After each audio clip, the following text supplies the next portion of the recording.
Sejam muito bem-vindos a mais um Ugarte News. E nesse episódio eu trago uma pessoa muito especial, que eu, além de um ótimo profissional, eu posso chamar de amigo, que é uma honra te ter aqui em Porto Alegre, te ter aqui na Feira Ugarte. Alexandre, que prazer. Um prazer, depois de 3 anos tentando vir para cá, finalmente esse ano consegui. É um grande prazer estar aqui, obrigado pelo convite. E para nós é incrível porque tu é uma referência no turismo, é inegável isso. O teu trabalho é uma referência. E falando do teu trabalho, assim, né, a gente trouxe para cá para tu conhecer a feira, para estar perto da gente também, né, pra gente estar convivendo mais nesses dias, conversando contigo, mas também falar do que tu vive no teu dia a dia, né? A gente sabe que tu representa destinos incríveis, lugares incríveis, mas a gente quer falar sobre o luxo, né? Claro. E não necessariamente o luxo ele se baseia em valor, né? Que a gente fala muito, claro que é super importante, mas não é só isso, né? Hoje a gente fala muito na experiência do dia a dia e na experiência do viajante, né? Sim. Então eu queria que tu trouxesse um pouco dessa percepção, luxo, experiência, né, os serviços, o que a gente pode agregar, não agregar, assim, pro viajante que quer uma coisa diferente, né? Sim. Que a gente quando a gente fala de luxo, muitas pessoas acham, o luxo é vender alguma coisa cara. Isso. Mas vender alguma coisa cara, obviamente, assim, o luxo esse valor alto é alguma coisa que faz parte do luxo. Isso com certeza absoluta. Só que o luxo, ao longo dos últimos anos, ele evoluiu. Não é somente vender um transfer privativo em um hotel 5 estrelas através de uma plataforma que vai ser alguma coisa de luxo. A gente tem que agregar coisas intangíveis. Isso, e quando a gente fala em preço, é muito relativo também. Eu digo preço porque é relativo, assim, porque o meu alto pode não ser o teu valor alto, né? Por exemplo, assim, 5 mil pra mim é um hotel caro, mas 5 mil pra ti não é um hotel caro. Então a perspectiva, né? Eu sempre falo que o luxo é alguma coisa que depende de cada um. É alguma coisa extremamente subjetiva. Para algumas pessoas, o luxo vai ser alguma coisa tipo deslumbrante, um lugar onde ela vai poder se ostentar, mostrar que ela está ali, alguma coisa com ostentação.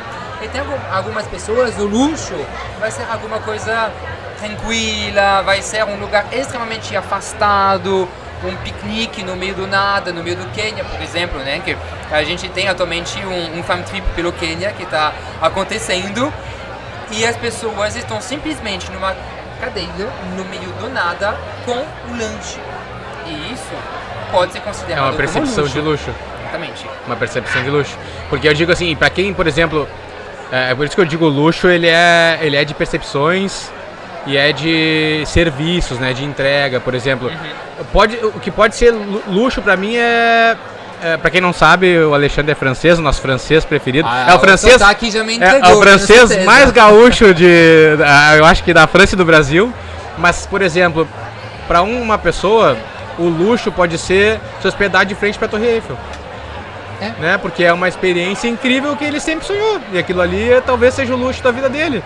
Mas falando num modo geral, como você citou agora o Quênia, que deve ser uma coisa fantástica, eu realmente tenho muita vontade de conhecer também, assim, um destino realmente... Entra como destino exótico? Assim, essa palavra exótica, eu acho ela sempre um pouco complicada, né, de ser usada, porque, por exemplo, para mim, o Brasil é alguma coisa exótica. Para vocês, sim. Obviamente que não é. Sim. Né? Então, mas assim, é claro que quando a gente fala de destinos exóticos aqui, a gente fala de África, de Ásia, por exemplo, mas como você comentou, né, o luxo depende muito do destino. Por exemplo, a gente pode vender um produto de luxo no Egito por $3.500, $4.000 por pessoa uma semana. No Quênia, esse valor que acabei de passar é o valor de 2 diárias. Entendi. Né? Então o luxo, além de depender da pessoa, ele também depende do destino. Entendi. Então, tem pessoas que conseguem consumir um luxo em destinos específicos, mas em outros destinos não vão conseguir. Né? no Quênia, por exemplo, dos hotéis em gama que a gente representa, a diária ela é de quase $2.000 por pessoa. Entendi. Enquanto no Egito a gente conseguia fazer tranquilamente uma semana se hospedando no Four Seasons, nos melhores barcos e tudo mais, por $3.500, $4.000. Mas com certeza esse valor, aí a gente entra na questão de preço e valor, né? Isso. Por exemplo, assim, tá cobrando $2.000 numa diária, mas ele tá entregando um valor inestimável, né? Uma coisa muito diferente. Sim. Então, assim, quem tá procurando esse tipo de experiência de luxo, ele vai ter uma entrega de valor incrível. Sim. Né? Isso a gente está falando do produto em si. Isso. Tipo, o produto Four Seasons é tal valor, o produto em gama é tal valor, é um valor alto, mas para poder vender luxo hoje em dia, a gente vai ter que agregar, o agente de viagem vai ter que agregar valores intangíveis, né? Que é a personalização. A gente tem que entender o que o passageiro quer realmente, quais são as aspirações do passageiro, e isso demora tempo, né? A gente tem que sentar, conversar com o passageiro. Tem muitos passageiros assim, não tenho tempo. Não, mas espera aí, você vai ter que ter tempo, porque se você quiser alguma coisa de luxo como a gente entende hoje, você vai ter que pegar pelo menos meia hora comigo para a gente conversar, para entender qual que é o seu foco da viagem. Egito, por exemplo, tem pessoas que vão querer somente tirar uma foto na frente das pirâmides, mas tem pessoas que vão querer explorar mais. Entendi. E a gente pode personalizar todo o roteiro, os horários de chegada nos templos, nas pirâmides, no sul, de acordo com as aspirações do passageiro. E tem acesso às pirâmides privativas também, assim? Tem. Isso é uma experiência diferente, né? Antes, você pode privatizar o complexo de Gizé, né, onde tem as pirâmides, antes da abertura e depois da abertura. Mas é a mesma coisa na França, com o Museu do Louvre, é a mesma coisa no Museu Egípcio, no Egito. Isso é totalmente possível. Obviamente tem um valor bem salgado. Mas aí entra na experiência, né? Mas entra na experiência, exatamente. Mas assim, não precisa necessariamente privatizar. A gente sabe, por exemplo, que usando uma operadora, usando um DMC que entende muito do destino, elas conseguem falar para o passageiro: olha, você vai ter que acordar às 7 da manhã para estar às 8h30 na frente da entrada do complexo de Gizé. Sim. Que você vai entrar primeiro. E depois, geralmente, os grupos chegam às 9h30, uma coisa assim. Então a gente pode organizar o roteiro de forma totalmente diferente para entregar o luxo. Isso é luxo. Que o passageiro não pega aquele calor de gente, aquele tumulto todo, né? Que ele consiga ter uma experiência realmente diferente. Exatamente. E uma coisa também que eu sempre falo, eu sou hoteleiro, né? Eu trabalhei 10 anos na hotelaria na França e todos os dias de manhã a gente fazia o nosso briefing. E no nosso briefing a gente pegava a lista das reservas para saber quem estava chegando e alocar, né, os quartos. Falar, fulano vai ficar em tal quarto, outra pessoa vai ficar em tal quarto e tudo mais. E a gente se baseava na forma de reservar. Então, por exemplo, um agente de viagem quer falar: eu vendi um super hotel 5 estrelas luxo com transfer privativo através do sistema da Expedia. Maravilhoso, acha que vende luxo. Não é bem assim. Porque quando chega no fornecedor, eu olho o meu documento e falo: olha, tem um quarto reservado pela Expedia e tem um quarto reservado, sei lá, pelo Leo, por exemplo, da Orion, que eu conheço, que eu já fiz contato. É o mesmo valor de quarto, é o mesmo tipo de quarto, mas eu vou colocar um quarto melhor. Sim. Para o passageiro do Leonardo, porque eu conheço ele, porque a gente tem contato, porque a gente tem essa dinâmica entre fornecedor e cliente. Daí a gente entra no assunto da experiência também de comprar com um agente de viagem, né? Assim, exatamente. Que entenda do negócio mesmo, né? Que estude o negócio, que procure um DMC de qualidade ou uma operadora de qualidade, mas que a reserva chegue lá na ponta com essa informação, exatamente. Né? É que eu sempre falo com a agente de viagem, assim, quando você quer vender luxo, tente vender com pessoas que você conhece, com pessoas com as quais você confia.